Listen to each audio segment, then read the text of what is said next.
By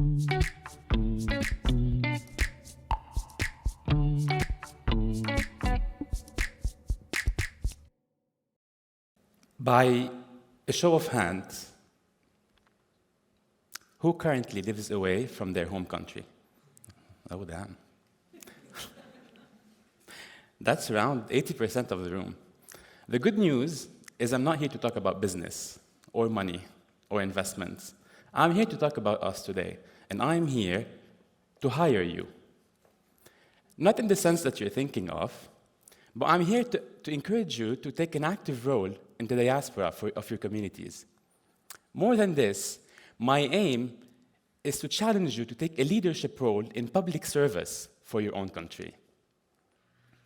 Well, working with other members of the diaspora over the past 2 to 3 years, I've experienced the ripple effects our efforts have on our home countries.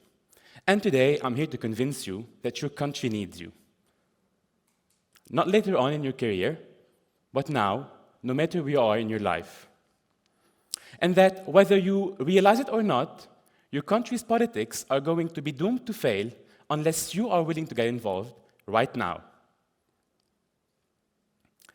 So, my recruitment pitch comes to you with a single disclaimer. I never held public office, but this is actually one of my dreams.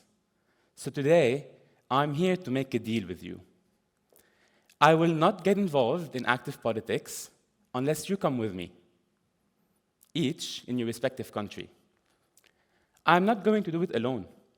I won't do it unless I can convince smart, highly skilled, entrepreneurial, talented, experienced people like yourselves that the best chance that our countries have, not just for survival, but for lasting prosperity, is if our most talented citizens can step forward and make themselves available, either for political party, leadership, public service, or government.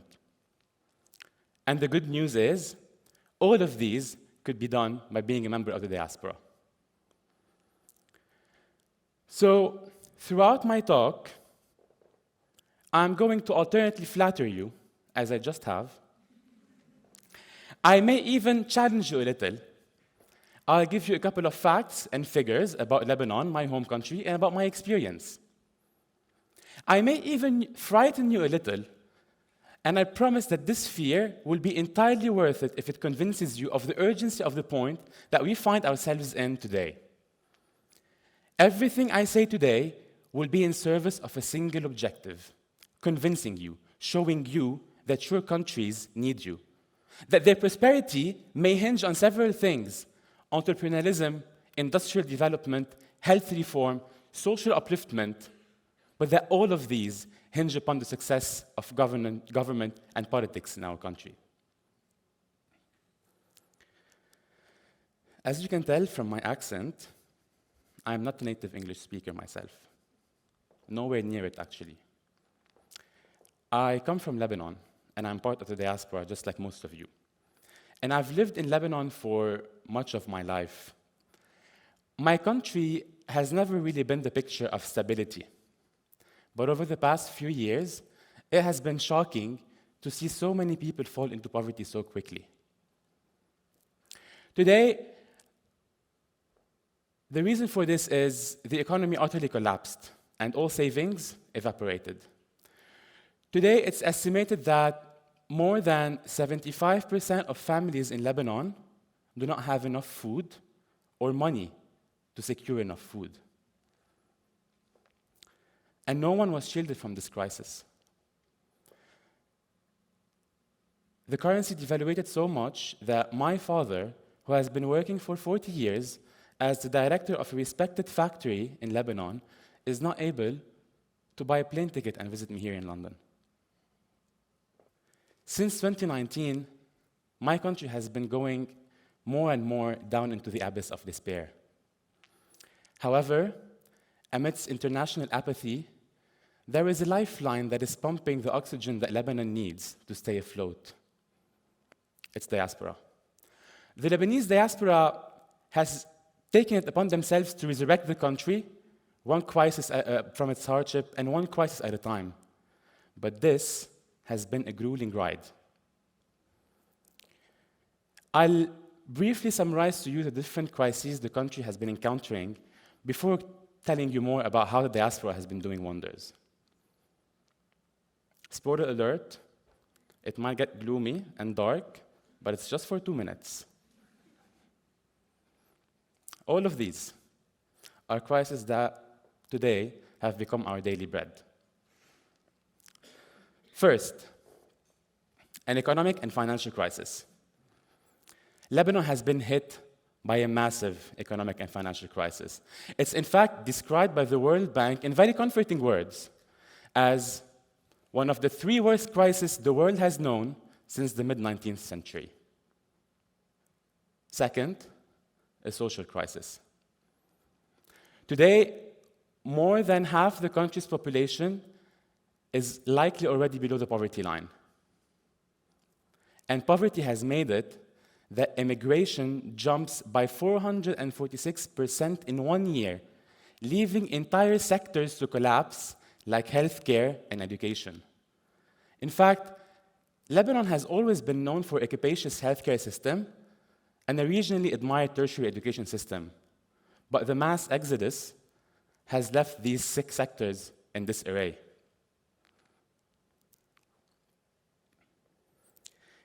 In August of 2020, a port explosion decimated half the capital, killing more than 200 people, injuring 5,000, and displacing more than 300,000 people. The explosion has been coined the largest non-nuclear explosion of all times.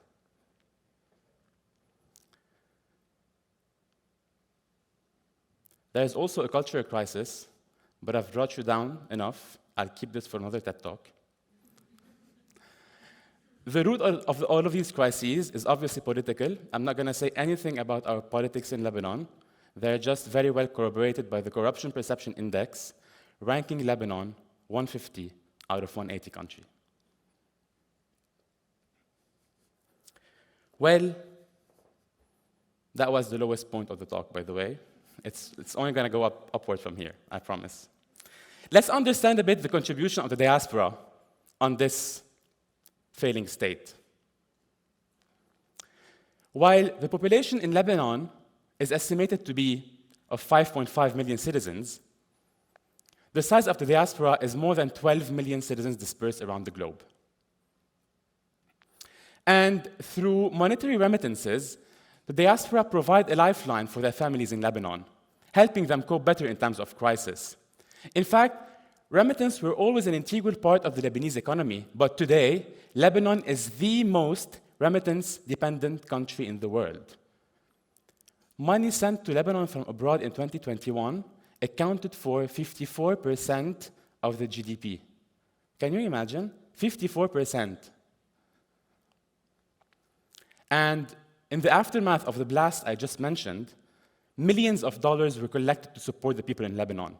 And many Lebanese rushed to support NGOs that took over the responsibility of relief effort to compensate for the gap created by an ineffective government without a crisis management plan. In fact, Impact Lebanon, the NGO I volunteer in, was able to collect in 3 weeks a record $9 million collected from members of the diaspora. Every penny, and I say every penny of this money, has been disbursed to rehabilitate the affected areas of Beirut. So, this got me thinking. If we can do such great work with our money from outside of Lebanon, what can we do with our skills, our talent, our experience, our education, and our passion for our country? I've spent the past 2 years in a leadership role in Impact Lebanon, and I've run several community building events here in London. And I had hundreds of people come to me asking me for ways to engage with Lebanon from abroad. And this got me thinking about the question of skills remittance, of talent remittance, of social and political remittance. If these young people have the passion to give back to their countries and communities monetarily, imagine how different our politics would be if those same skills, influence, leadership, talent were put at the service of the public good. And that includes all of you in the room, because many of you are also part of the diaspora. And I know most of you, if not the vast majority of you, are completely fed up, turned off, discouraged, disgusted by politics, either in your country, in this country, or all over the world.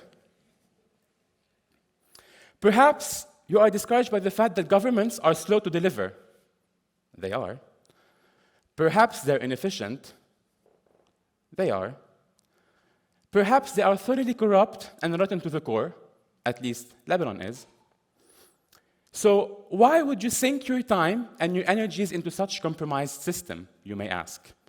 And you might also ask, who has an incentive to keep the system dysfunctional, and how can you work together with them to overcome their total infection of the system so that we don't lose our grip on the very principle of democratic governance? The answer, I'm afraid, since you and I were born into this political time, is simply by taking over. You have to get involved, and there is no way around it. There is no wishing this away. You have to be active citizens and join civil society groups, political organizations, from the diaspora or in your home country, in numbers large enough to influence change from within. You have to actively seek to take up a leadership role in government, in the state, in public service, and deftly but precisely and decisively move its priorities to where they should be. And I can already hear some people saying, what are you lecturing us about when you are not part of the civil public service yourself? Fair judgment. But after exhausting the routes as a member of the diaspora myself for the past 2 years, I'm now convinced that we have the power to bring change to the table. And for it to be meatier, getting involved politically is the next natural step. And this is why I'm taking you on the journey with me. And as I told you, I'm not getting involved unless you come with me. So, when I was campaigning for the parliamentary elections of 2022 in Lebanon, I was closely surveying the motivation of voters in the diaspora and meticulously calculating the potential impact they can have on the overall results. And here are some facts for you. From the diaspora, we set up registration drives all around the world to register first-time voters, elderly people, people who don't have access to technology, so that they can have a voice in their governments in Lebanon. Most importantly, we built a massive platform to promote alternative political parties to the current traditional ones. We called this platform Sauti, or My Voice, or My Vote, as it is translated from Arabic. The project I co-led from here in London was a pioneer project, and we got most of our followers from inside the country in Lebanon wanting to learn more about alternative political parties that were intentionally banned from traditional media outlets in Lebanon. The diaspora was also able to change the regulation in Lebanon when it came to the electoral law. Months of international pressure and campaigning led to Parliament eventually caving and amending the law, allowing members of the diaspora to vote for the full Parliament, 128 seat, instead of only voting for 6 as it figures in the official law. Compared to the 2018 registration numbers, 3 times more voters registered to vote from abroad in 2022 compared to 2018. And on voting days, countries like the UK, UAE, France, and Canada recorded average turnouts of more than 70% for the Lebanese parliamentary elections. This considerable surge in voter registration and turnout abroad helped tilt the balance in 2022 and get 13 alternative MPs compared to only 1 in 2018. This may sound small, but it is in fact a huge breakthrough in some electoral district historically under the thumb of corrupt, sectarian political parties. Our impact from the diaspora, albeit small, shook quite well the status quo in Lebanon. So imagine what can happen if we all get involved. Start by helping from the diaspora and make your way graciously into public service. And I know it's not an easy road. And by the way, we should be honest about things that keep people out of public service. Humiliation, degradation, destructive criticism. But all of these should illustrate to you the extent to which the status quo is designed to keep you out. And this is how gatekeeping works. And it should impart to you the urgency of you now getting involved to change that very culture.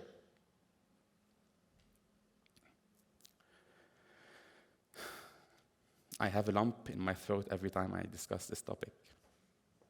But I'm going to be fine. In Lebanon, we have this concept in politics of having a leader figure, the cult of personality. This entails waiting for a great person to come and save us from ourselves. Can you relate? But how can a single personality be held responsible for building or for running a whole nation? And where do we go when they fail? If we haven't cultivated any kind of pipeline of energetic people who wanted to enter public service now or in the future, and critically, who can do the job better, are we doomed to always have to choose between mediocrity and ego and mediocrity and ego? Is that it? Is that all our governments will ever be? And us, are we doomed to reduce our presence in the diaspora to being cash machines to our parents at home, while they endure the atrocious consequences of these suffocating crises? Is that what all our contribution is going to be? No. We must disrupt the political status quo. You really are the ones you have been waiting for. And I know you will feel helpless alone, incapacitated, weak, and underpowered when it comes to putting individual effort for a cause that is much bigger than yourselves.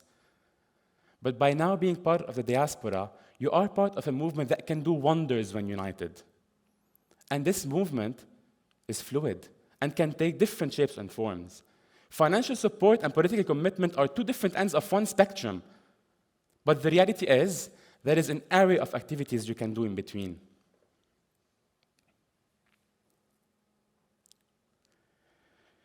There is nobody who's waiting out there to come and save us from our problems.